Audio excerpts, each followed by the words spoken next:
We are live. All right. Hi, everyone, and welcome to another Substack Live. I have with me today author Anna Vatuni.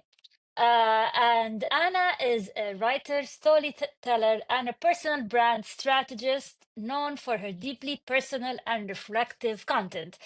She gained prominence through her Substack memoir, Lonely Girl, where she candidly explores themes of vulnerability, self discovery, and the complexity of modern womanhood. So, beyond her writing, Anna is the creator of the Personal Brand Accelerator, a platform dedicated to helping individuals craft authentic personal narratives. Anna, I'm so Thank happy you. to have you here with me today.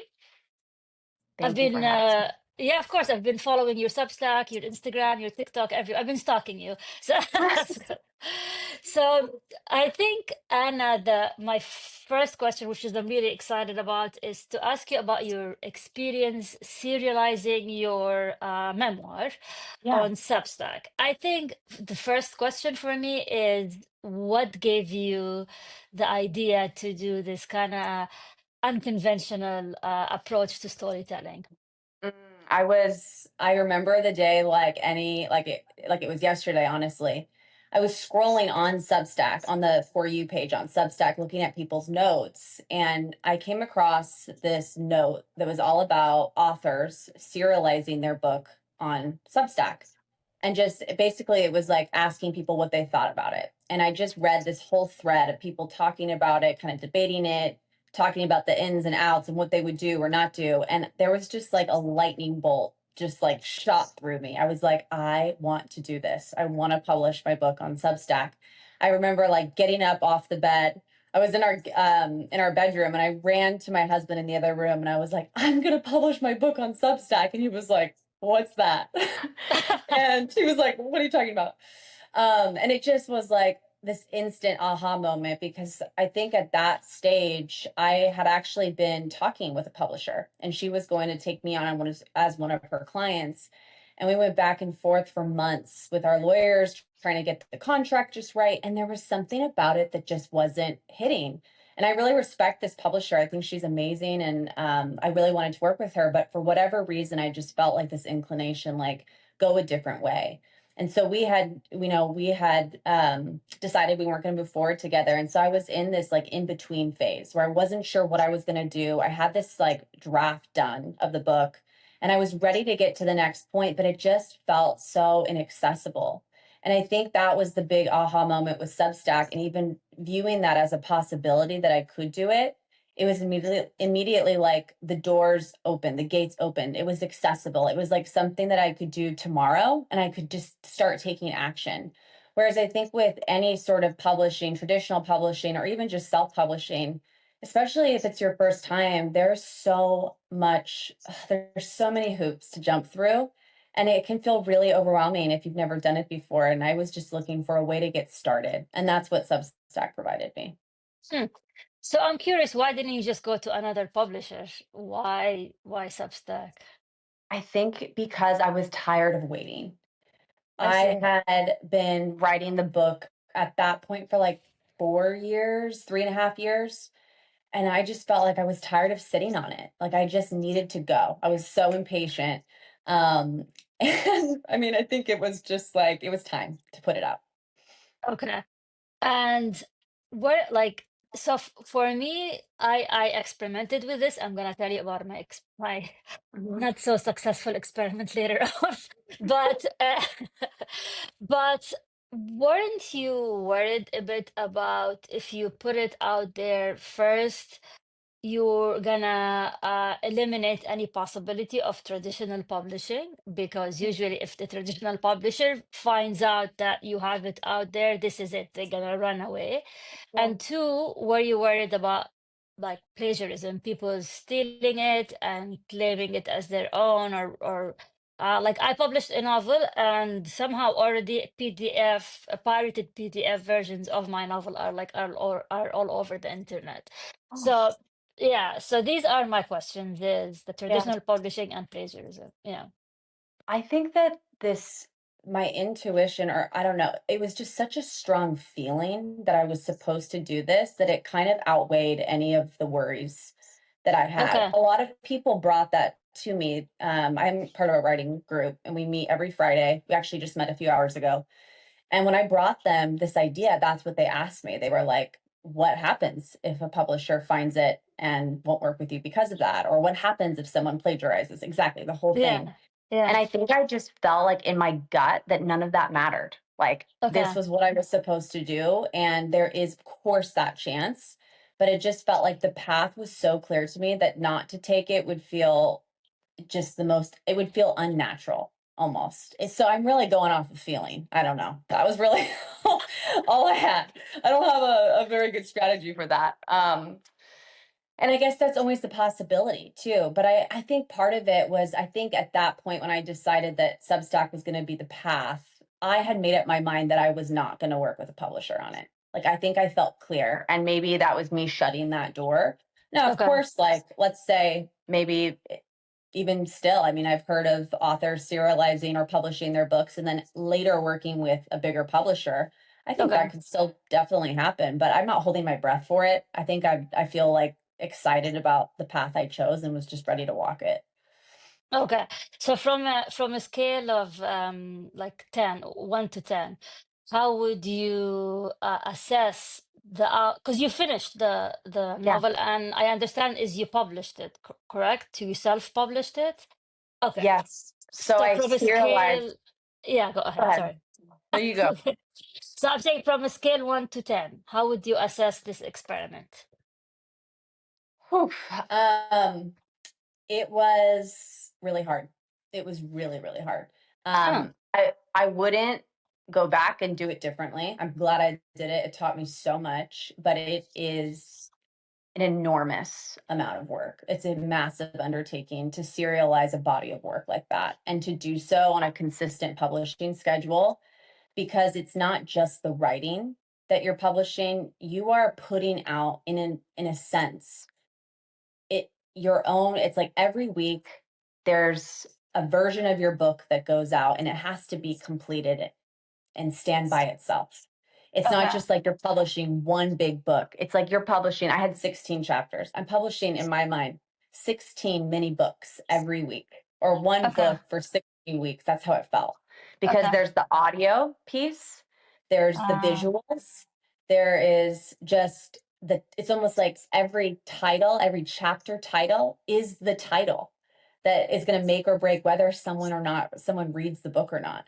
It's like all of these massive decisions it feels like you're making. And by the end of it, you have, at least I did, I had decision fatigue. I was so exhausted. And I sorely underestimated how long it would take every week. I mean, I was, working on chapters 20, 25 hours a week on top of my full-time business, my job. So it was massive. And I think part of it too was that I had a draft that I thought was farther along than it probably was. So I think that was part of it. That I actually had to do a lot of reformatting of the book and of the story because I didn't write it for Substack. I wrote it for print.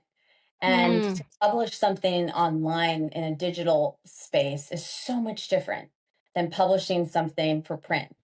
In print, you have, I think, more of a luxury to build up to things. You can build up uh, to big moments, whereas online, all the juice has to go at the very front because that is going to determine whether or not someone actually reads the full chapter. So I was moving things around. Like I was having to get really strategic with how I was positioning every chapter so that it would get read by people. People would see it. hmm. And that was massive. It just took a lot of time. So I was burnt out, I would say, by the end, but it was an amazing experience too.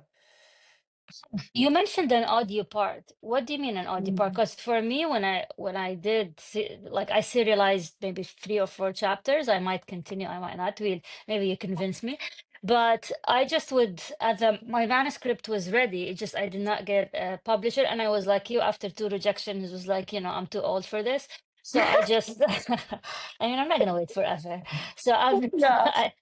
So I just copied the manuscript, which was already edited. I copied like copy one chapter, post it on Substack, and then hit push. What? Mhm. So apparently, I didn't put much effort like you did. So what did you do Right. differently?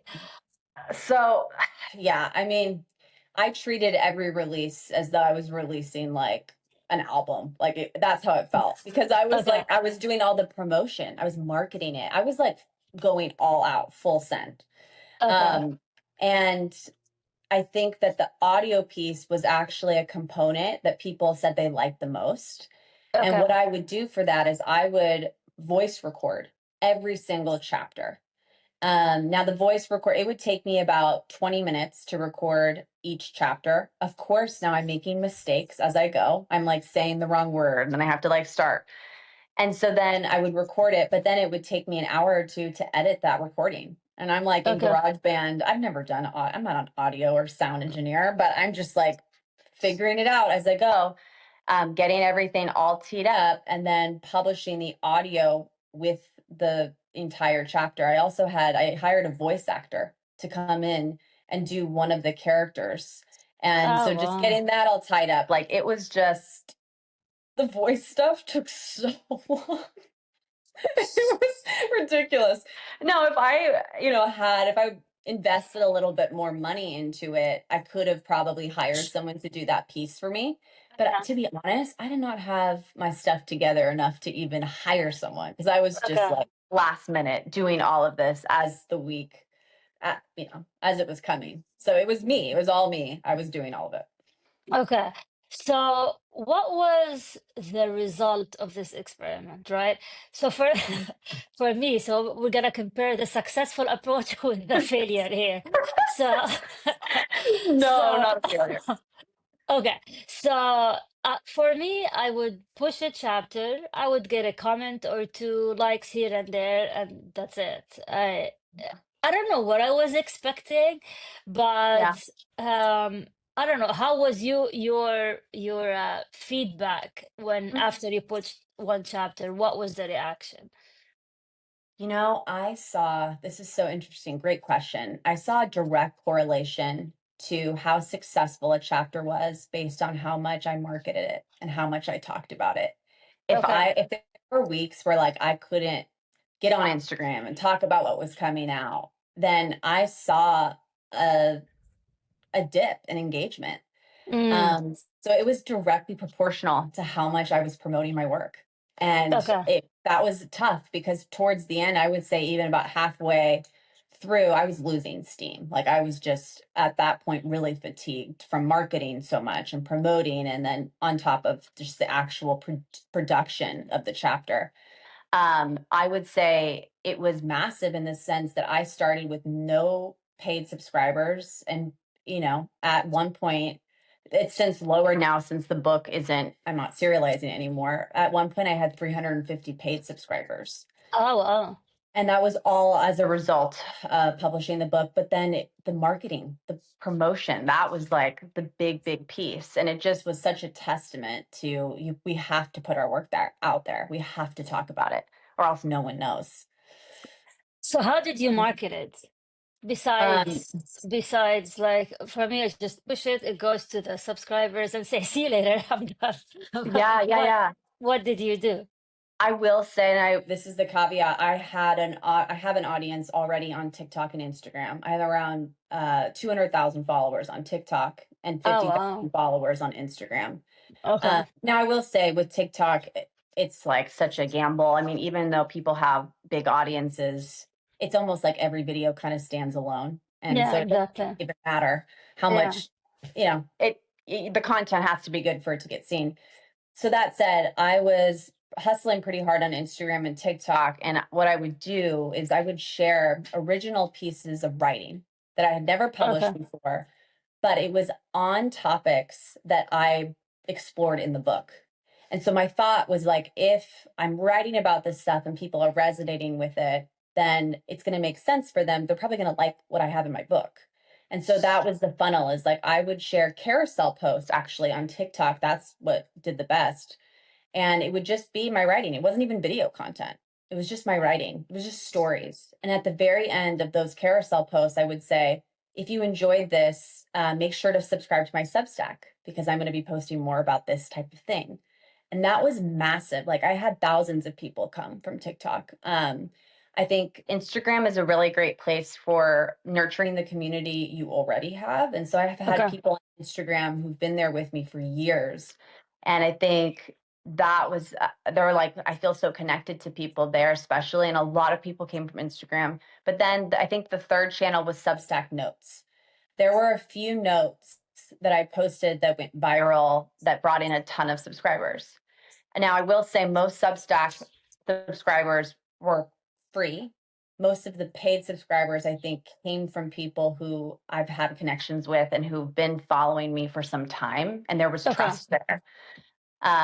So, I mean, I would say this wasn't just a few months in the making; it's probably years in the making, really. Hmm. So when you first started, was it behind the paywall or was it free for all? When I first started my Substack, without even knowing I was going to serialize the book, it was all free. When Okay. I made the decision that I was going to serialize the book on Substack, everything was behind a paywall except for the first chapter.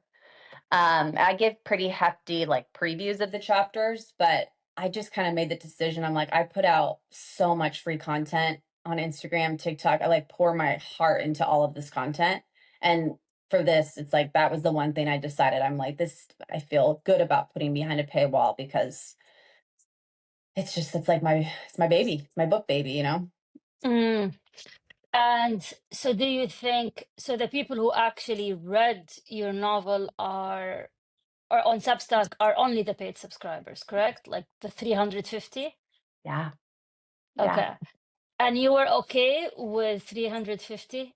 You didn't want more, you know? Oh, I would have loved more. Absolutely. But I think by the time that I was in it, it was so much less about the metrics.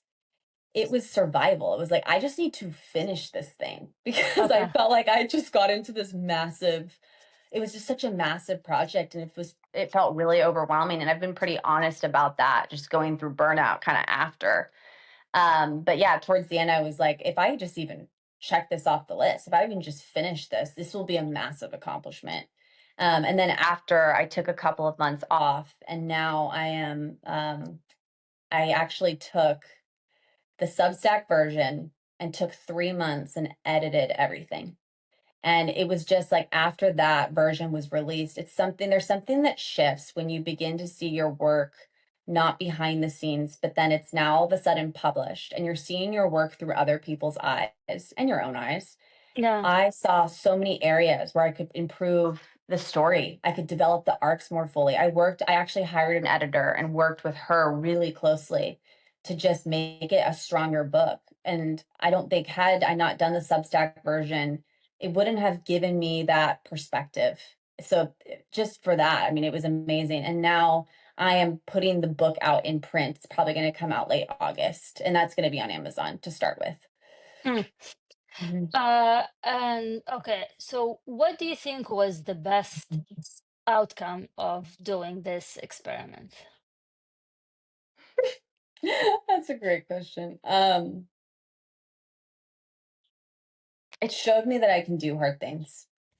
It showed me that to to do anything or to make something that you are truly proud of, that is like to create something substantial or meaningful to you, it requires so much of us. It requires such hard work. Um, and at times it feels like, am I just making this harder for myself? Like, why is this so hard? Why is this taking so long? And I guess what I learned at the end of it was like, this is just what it takes. Mm, And I can stomach that. Like I can get through it and it's going to be hard, but what else can I do after this? What else can I do after publishing a book, after releasing it, after going through that emotional vulnerability hangover? What else now can I set out to do? You know, it really opened my eyes to just how much it really takes, and that's just part of it. mm. Yeah. And how is your Substack now? Like since you finished the project, Mhm. what are you talking about, or what's your next project? I took time off after. I felt like I had to. I felt like I couldn't. I was kind of numb. Like I couldn't even really write because I was so fatigued. And just actually recently this month, what are we in May? Yeah. May, I've just been writing what's been coming up for me. And I haven't put so much structure around it. With the book, it was all narrative focused. It was like stories from my life. And now I'm just kind of writing some reflections on stuff that's been happening throughout the week. And it's very loose. Mm, I do have a direction I'm probably going to take it in. And I think I'm going to talk more about that this coming month, kind of like the next thing. But that's what I would say for anyone who's interested in serializing or publishing a book on Substack is you do kind of have to look ahead and ask yourself, what am I going to do after that's done? And that transition was really difficult for me because I had now all these people who were subscribed and paying to read this book. What can I offer them now that the book is done? And I felt like really nervous about that. I just wanted to like make sure that I was honoring that commitment I made to people. But at the same time, now I'm finished with this book. I know I need to rest for a little bit before I start the next thing. So I really struggled with that. I wasn't sure. I ended up pausing paid subscriptions just to give me time to like figure it out, which I'm glad I did. That gave me some breathing room. But that was hard. That was a hard move to make. Like I just wasn't sure, like I want to stay consistent, but at the same time, it's like, how can I keep going if I can't even, like I have to gather myself a little bit. So mm. So yeah. I'm curious how you got so many followers on TikTok and Instagram. I know you do this for a living, like you're the Yeah. personal branding expert, Yeah. but if you want to give us tips on how what's your secret, if you can give Mhm. us these tips for free, pro bono. Oh my God, yeah. No, I want everyone to know this. I mean, when I first started this work, I followed the rules. Everyone said post this type of content to do X, Y, or Z, and that's what I did. I posted the content. I did the hacks, the tricks, the things, and none of it worked for me, and it all felt like very forced. It wasn't until I took this cross country road trip from Oakland to Boston, which is what my book is about, that I just threw out all of the rules and I was like, I'm just going to document the trip and like just post what I want to say. I'm just going to post whatever I want. And I gave myself complete freedom. That's when everything shifted for me. I started just doing what I felt was right for me. And I Mm, started saying what was actually on my heart. Like I started talking about loneliness. I started talking about what I was doing, like my dating, where I wanted to live, like just bringing people in on like the actual stuff that I was going through. And that's when my videos started going viral. I started mm, like sharing stories, just like leaning into my creative side, and I was so nervous. I remember telling my mom, like, I don't know if I should be posting this stuff. It has nothing to do with my business, nothing. And actually, when the year that I started doing that was the year I like tripled my revenue. Like everything just skyrocketed mm, because I was just following what felt right.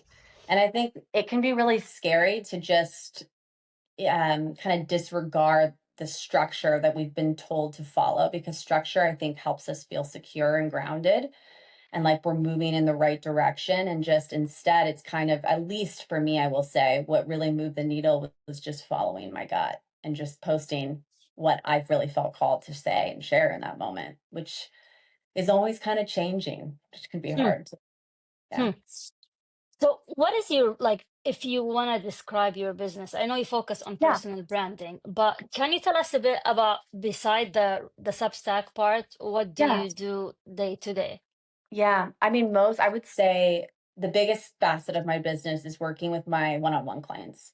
Okay. And I usually work with them. It's typically like a 4-month process where I start with them. Most of them are starting from scratch. Okay. We talk about their story. I help them define and kind of clarify what their story is, what their message is. And then we build the infrastructure for them so that we build their website. I help them work with a personal brand photographer. We Mm, do, we just get all of their social media profiles looking like really cohesive, really clear. And a big part of it is helping them with their content. And the goal with content is like, you know, having some sort of purpose for why you're posting, I think is great. Like just knowing like, okay, I'm posting for this reason. Maybe it's I'm posting so that I can build my Substack audience. And Mm. once you have that, like once you know, okay, I'm here to do this thing, then you kind of have a clearer idea of what to create and how. And then there's so much room for flexibility within that. And I'm helping people really figure out what it is that they want to say it and then do it consistently. And so I'm kind of like I'm their editor, I'm kind of their coach, I'm their like partner. And a lot of people stay on after those 4 months and work with me to just continue refining their content. But yeah, I mean, that's the process I take people through. I also have like a community called Mm. PBA, and it's the same thing type of thing. You know, people were meeting a few times a month, and it's just people who are creating and putting their work out there and like just needing that community element for sure. So the majority of your clients are content creators, authors, like I would who's say your like whatever target audience or it's people, I would say a big portion are entrepreneurs for sure. okay, okay. Mostly people who are like doing business under their name. But that's not always the case. You know, I have worked with some executives who just want to, you know, become thought leaders in their industry. I have worked with other people too who are just artists, writers. But I would say it's very much the entrepreneurial spirit, I think, is how I would Hmm. probably say. Do you think people would buy your book even though you already gave it to at least 350 people? That's the And ultimate question, right? We'll find yeah, out. I mean, I hope so. Um, yeah, I think so. I really okay. do because the other piece of this too is, you know, out of those 350 people, how many do you really think read the whole thing? You know, like probably not that many. Yeah, yeah, If we just think about social media, email in general, we're seeing things, we're like busy in our lives. And, you know, I might see Anna's third chapter or maybe her 12th chapter, but like, you know, yeah. so I do think there's room there to give people a different version of the same product and have it be a completely different experience. And that's what I'm betting on. Mm. Mhm. So do you think authors or solopreneurs should consider Substack as a viable income strategy or one of the income buckets, or is it just, like a side gig that will get you like a few $100s a month here and there? Where are we in terms of Substack for solopreneurs? I mean, I saw it. Like I think, I mean, I was making good money. I was making over $1,000 a month on Substack when I had turned on my paid subscriptions. And I think if I were to continue down that trajectory, it would only increase. I mean, I think it absolutely can be that for people if you want it to be. But I think the caveat there is like you've got to put everything into it. Back to that, this is what it takes. Like if you want to make this big and if you want to make this like your sole income, so possible. It's so possible, but it's like it requires everything. And can you give that? And is it the most important thing to focus on in comparison to the other things that are also equally, I'm sure, important or other things that you value? So, So where do you think solopreneurs or authors or content creators what focus on to get new leads, new clients, new exposure? Like, or if I'm gonna ask you, how do you get most of your clients? How do you you keep know what's your so funny is most of my clients actually come from Google and not even social media. oh wow. I Like I mean, see, I oh shouldn't yeah. say, I mean, maybe it would be more like 50-50, I guess, when I think about PBA. But okay, so most of my one-on-one clients do find me on Google because I've been blogging. That's another thing too. I've been blogging for like 6 years. And Where? I don't blog because I think, oh, everyone's reading my blog every week. I'm just blogging for SEO. And I know that it helps my site rank. And so, I mean, after 6 years of doing that, it's like I pop up when you search personal brand coach or personal brand strategist. So that's been a huge funnel for me. But for social media, I think that's a lot of how people have found my community, PBA. And so, okay, so if the goal is to get leads or to get new clients, um, it is, I think, what it really comes down to is talking about how you help people and what you do every single day. It is like you are getting out there and you are putting yourself out there. And it's not just like, here's what I do. It's like, if we think about the way or why people come to us, they're coming to us to solve or to help fix a certain problem that they're working through, or they want to get to this next phase. And so it's not, we want to talk about those things. We want to talk about the pain people are experiencing. We want to level with people, empathize with them, like show them that we understand, and then give like practical ways to help them move beyond wherever they are right now.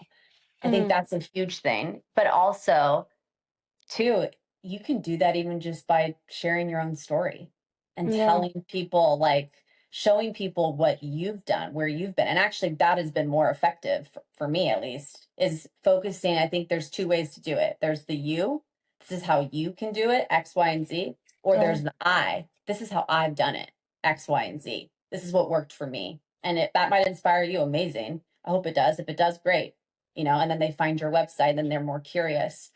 And I think that's actually the trend I've been seeing more, especially on social media, is like I can search anything online. I can look at how to build a business, how to create a funnel, how to build a personal brand and get information instantly. But I'm never going to know your story unless you tell me. And your story, what you've done, where you have been, I can only get that from you. I can get that anywhere else. That I think really helps people stand out for sure. Mm. That's a very valid point, because if I think Yeah. about anything that does well on my social media post, whether that were LinkedIn or Substack, it's personal updates. Like Yep. sometimes I spend like hours writing tips, writing tips and how to put, and but if sometimes like I just put a picture of my dog, and like and Crazy. and Right? then like walking my dog sometimes help, while walk I get ideas and I jot them down on my recorder or whatever, and that's be the post. It took me 30 seconds, and that would be like the highest engagement. I would get paid subscribers. Like Isn't it crazy how that happens? I know. I I experienced the same know. thing. I Yeah. know, I know. Okay, so what are your top tips to grow on? Let's focus on Substack now, since we're using the platform. Yeah. Yeah. What are your top tips to, and where do live streaming kind of fit in the midst of that, because it's still a new feature. I know. I love this. Doing lives, I think, is great because everyone gets notified when you go live. So Yeah, it's, exactly. I Yeah. mean, I'm glad that you're doing that and taking advantage of it. I should probably too, more so than I'm doing now. But I would say to grow on Substack, it's notes. Like that is how you grow. That is been the biggest growth proponent, I think, for me. When I was first starting with notes, the thing that I published the most was my journey publishing my book on Substack, and that is what got picked up a ton because it's Okay. related to Substack. Everyone who's on Substack now, we've only just been here for a few years. I mean, context matters too. So I wouldn't just say start posting notes about anything. Like think about, hmm, I take that back. I take that back. I think when you're first starting on notes, there is an experiential phase. And maybe that's what I would say is like for the first month, post a note a day. Challenge yourself to do one note a day and give yourself full creative freedom to do and say whatever comes to your mind. I find having a running list in my notes app works really well as I'm going throughout the day, and then like a moment happens or like, oh, just a moment of clarity. I write it down. And then I've got my running list that I'm always pulling from. After you go through that first month of experiencing trying new things, then look at, okay, what data can I pull from this? What worked really well? What do I Mm, enjoy making? What do people seem to resonate with? And can I find that sweet spot of where I kind of want to take this? The other thing I will say is when you have some sort of like a series, some sort of like a main, like a mission or a movement or something that you can like really just push forward that feels more tangible, people really like that. I mean, with Lonely Girl, with my book, that helped a lot. I've seen other people do like a series that they keep pointing people back to. I'll give you another idea. I just shared this with the client, but I was like, why don't you document the entire journey of getting to 10,000 or yeah, making $10,000 a month on Substack. How many paid subscriptions would you have to get? So we did it. We like 2,000 paid subscriptions. Oh, Okay. wow. 2,000 paid subscriptions at, what was it, $5 a month. And then, of course, Substack takes some. So you're not making a full 10K, but whatever, you get the idea. Document that Substack process, says, okay, yeah, yeah, right? yeah, Like I would yeah, follow that. I would want to know, okay, I'm starting, this is day one of me getting to 2,000 paid subscribers. Brilliant. Like, boom, there you go. That's your thing. Pick a challenge for yourself and then share the journey. yeah. We're dying to see a before and after process. People love to watch a story kind of unfold in real time. Mm. That like a soap opera, like Substack soap Yes. opera. Yes. Like, Yeah. give us the drama. Give us the drama. Substack telenovela. Okay, so that should be a title of my new publication. Yes. Uh, So, but also you can also Substack. do that even if it's not Substack or social media related. What's a challenge offline? Like, oh, I'm doing 30 days of like yoga once a day or like stuff Yeah, like that, you know? yeah, Give us yeah, something to yeah. follow. That helps, I think, anchor your content too. If you thrive, if you're someone who thrives with having structure, something like that could be good. Hmm. That's another tip that I'm just you reminded me of. Just put the word Substack in your note, your, and your note will go viral. Just add the word Substack. Literally, I don't know literally. why. People just love reading stuff about Substack on Substack. But Because we're all new here, relatively new. okay, It's like yeah, it's a new platform everyone's trying to figure out. We're all yeah, trying to figure it out. And that's yeah, why it does well. yeah. That's You know? true. So would you do your experiment again on Substack? Your Publish next another book book. on Substack. You know what? I think I would, but maybe the one difference would be that I wouldn't do it so formally. I might use it more as like I'm testing material Mm, versus okay, like these are like this is like a hard launch of okay, something okay, just for my own sanity. okay. Yeah. But not to say, I mean, who This is knows what my happens. style. This is my style. It's like, Yeah. which is what I did with my novel. Now I'm gonna self-publish it, but I just put it out there as an extra publication because I have other publications going on Substack. So I did not worry much about it. Whatever. If it works, if it works. If it doesn't, I mean, who cares? But I mean, obviously, your approach is way better than mine. But but That's the but thing. It's like it just is such it's such a testament to like you get out of it what you put into it. yeah, And it's like, oh, it's so hard to put all that into it, but it does yield results when you do, but I don't know. yeah, yeah. Depends. So okay. So what does the future hold for Anna now? Hmm. I don't know. I don't know. I have no idea. I think it's like the first time in maybe like years where I am just so neutral and settled and like I just got married in September. We just bought our first house in Congrats. thank you, in December. It's been like the first bit of time where I'm just like, okay, I can just breathe for a second.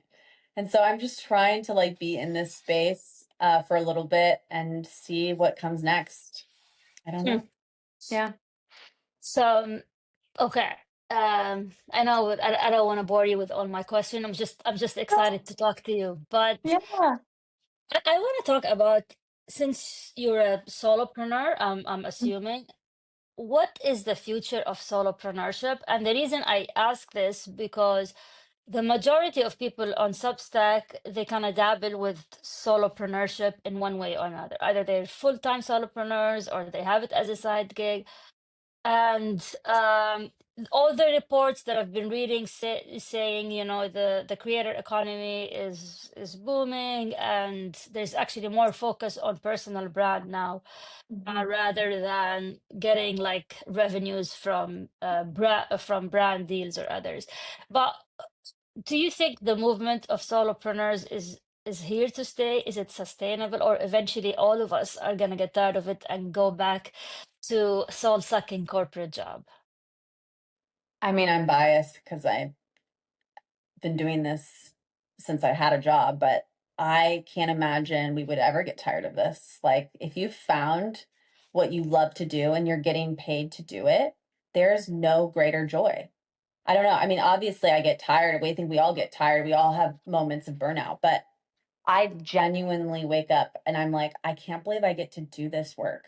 And I can't believe I'm getting paid for it. And it feels like the ultimate freedom. And I would say to anyone, like, it's so possible to make it happen. It's so possible if you're putting yourself, I think we have to put ourselves out there though, for people to know that we exist and that what we offer is available. And that's the price, you know, it can Yeah. feel like hard to do that, but oh my God, it's the best feeling ever. Well, the reason I ask is there's not many of us out there. Like, we think there's a lot of us out there because we're all in these communities. But like, Yeah. I'm here in the suburbs, like of Washington D.C. in Maryland, and very few people do what I do, which and it's sometimes hard for me to explain or for them to fathom the idea that I run my own business online and it's a legitimate business and I don't have to go anywhere. I can do it in my pajamas. I don't have a boss, whatever. And how do you, what is the measure of success, financial success for a solopreneur? I know kind of the coveted number is 10K of recurring income a month, which Mhm. I guess equals to six figures. But Yeah. if if I want to look at, okay, this is it, I'm making it, what is the figure that I should look at? Mhm. Looking at the household medium income in the United States, just because we're both based in the US, I think that would be, I would base it on that. So, Yeah. what do you think is the benchmark for success? It's so relative. Like, I Yeah. mean, I remember even just a few years ago, my number of what success looks like is so much different from now. And maybe that's just because of inflation. But Okay. also, like, I Okay. think the older I get and the more that this is what gets me. The more I am surrounded by people who are making a lot of money, the more I'm Yeah. like, wow, like Yeah. they're making this much money. But then it makes me think, wow, if they're making it, I could Why totally can't make I? that too. You Exactly. know, and it's Exactly. like Exactly. I noticed that a lot of my clients, like we'll get to a point where, they're sharing with me just the ins and outs of their business and what they're doing. And I'm so inspired. I'm like, wow, this is like you've created something incredible. And I think so what's the benchmark of success? I don't know. I think that benchmark is always being raised for me. I feel like I'm always like it's like a video game and I'm Yeah. always trying to get to the next level once I reach the Yeah. first. Yeah.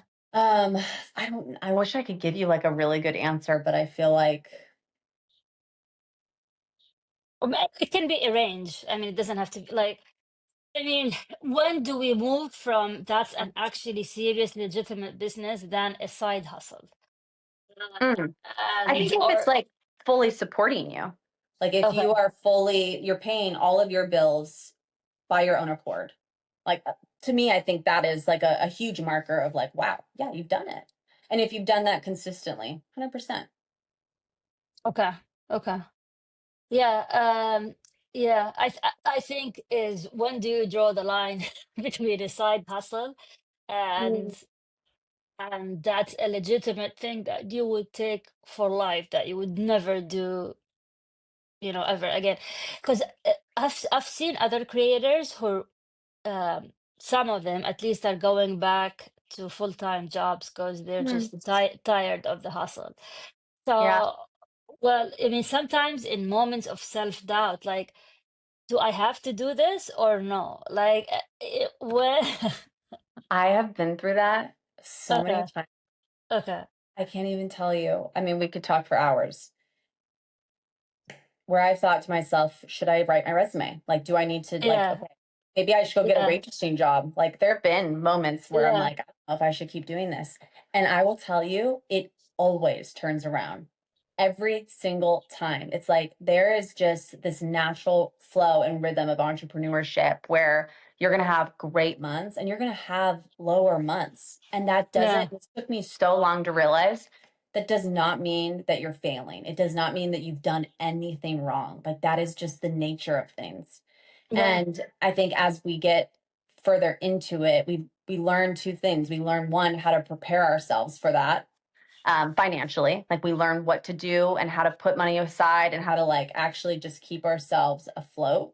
But two, we also can weather the emotional storm that comes. Because Yeah. now, whenever I have like moments or times where I'm like, oh, this is a little uncomfortable, or like, how am I going to make it through this next period or this next Yeah. phase?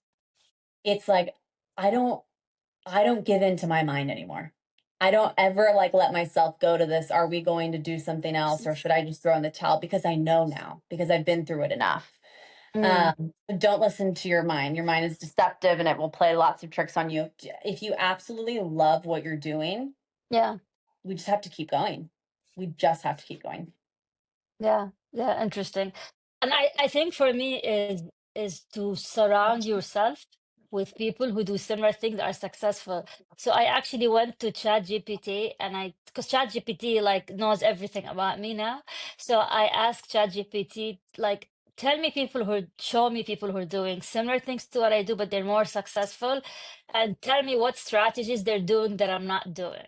Love. Uh, and it gave me this. I'm gonna write like a LinkedIn post about it and tag the people. And I follow most of these people, and they follow me back. And to That's say so that cool. it is so cool, actually. Yeah, I'll send you the prompt if you Yeah. want. But and it gave me an idea, and I was like, I was kind of like venting to ChatGPT, like, what are they doing that I'm not doing? How? Show me. And But like also, what if it's just we have to have patience? Like what if yeah, we sometimes I think about this too. I'm like I just asked my husband that the other day. I'm like, what do I need to be doing? Like how do I get to the next phase of this? And yeah, I finally got to this point where I'm like, I honestly don't know if there's like I'm sure there's other things I can do, but part of it think too is patience. Like yeah, like it yeah, just takes time. I don't know. And I think there is this window of luck that some yeah, get. If we're really lucky, there is this window of opportunity. And if we can recognize when it is and just like shoot our way through it, that's when I think everything shifts too. yeah, yeah. And also surround yourself with people who do crazy stuff like us. Yeah. The reality is people who do crazy stuff like us, they're not necessarily in your neighborhood. Hmm. They tend to be online because Yeah.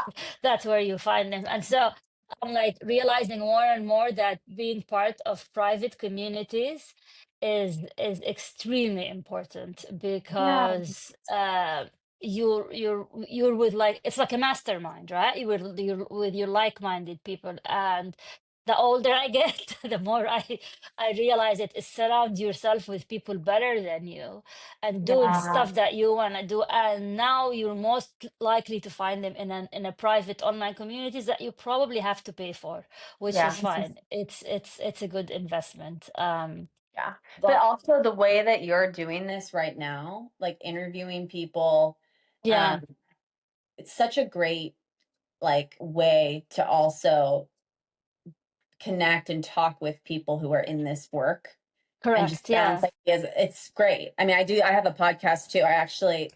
I we're on a pause right now. We're going to start up again soon, but that was one of my goals for this upcoming season of our podcast is like, I want to bring on people that scare me. That I'm like, Yeah. wow, you guys have Yeah. really like really done it I because do it that does. all the time. Yeah. Yes, right? It's like it's inspiring. It's cool. I feel like I pay for my own mastermind with my podcast Yes, because I, that's I, the lo- I secret. lose money on it because I pay for an editor and subscription services and all of that. But I get to chat and share my conversation like this with some of the like greatest minds, at least in the industry that I am Yeah. in. and the connections that I build and all of that. Plus, my background is in journalism, so I love to ask questions. So this Yeah, is you're great it's at it. awesome. Yeah.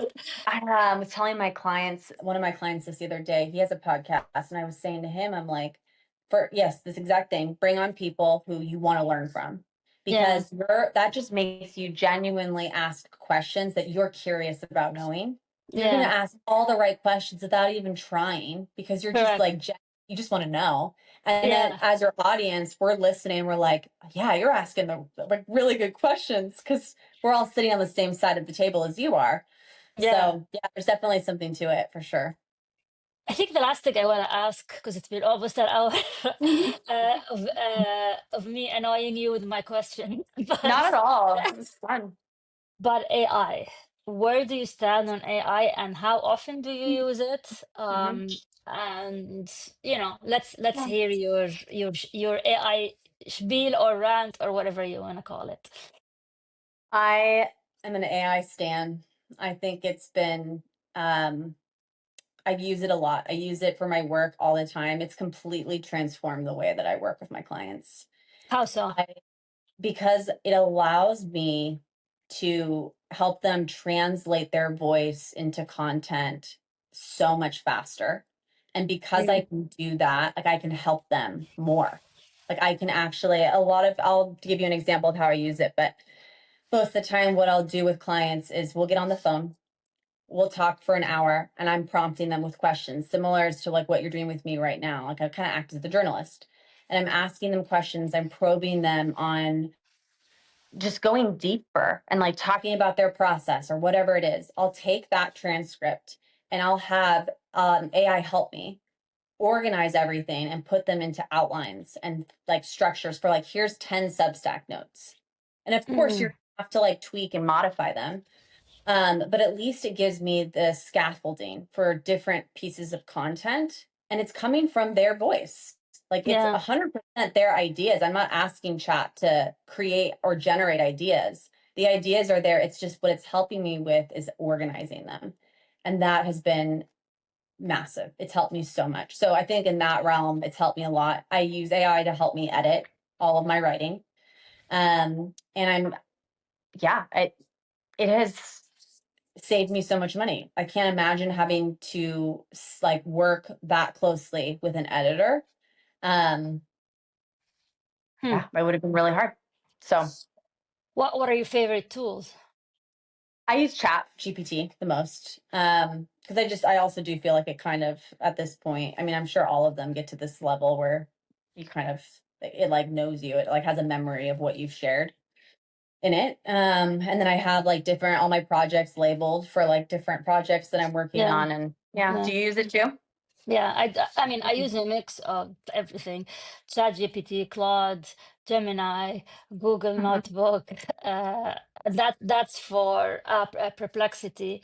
That's for content. But I do video editing as well with AI. I use Riverside. All my Yeah. clips, just AI picks the hook for me. I used to pay someone to do that. I feel bad about saying this, but I don't need that person. I Yeah. can hire somebody else from the money that I saved. But now Yeah. AI picks all the social media clips, picks the hook and everything, and I just have to approve, maybe slightly edit it, but that's it. It's I can Yeah. create like from our conversation, I can create like 20 clips Totally. in 10 minutes for free. Well, I just have to pay for the subscription tool, but that's Yeah. it. I know. It's Um, pretty incredible. yeah, and let's see. But Anna, this been wonderful. I think I learned Yeah. a lot, and Good. I'm sure we have live now 38 people, so it's not bad. And I'm sure people will probably watch Mhm. the replay. And thank you for sharing all your tips and secrets, and I wish you all the best of luck of your book. And if you want to tell the audience where they can find the book and when it's going to be published, the title, you can do your plug here. If the floor is yours, if you can tell Yeah. them a bit about your book. Yeah. So my book, Lonely Girl, tentative date that is coming out on Amazon is August 22nd in print. But if you want to, if you're curious, You can also go to my Substack and read the first few chapters too, if you want to get a little preview of what you can expect. And then, yeah, I'm a personal brand strategist. I work with entrepreneurs all the time on helping them tell their story and post with more confidence. And you can find me at my website. It's just through my Substack, where you can go to annavatoni.com. And yeah, it's been great. Thank you, Natasha. This is fun. Thank you, Anna, and please stay in touch. Thank And you. thank you, everyone, for joining us today. And until we meet again.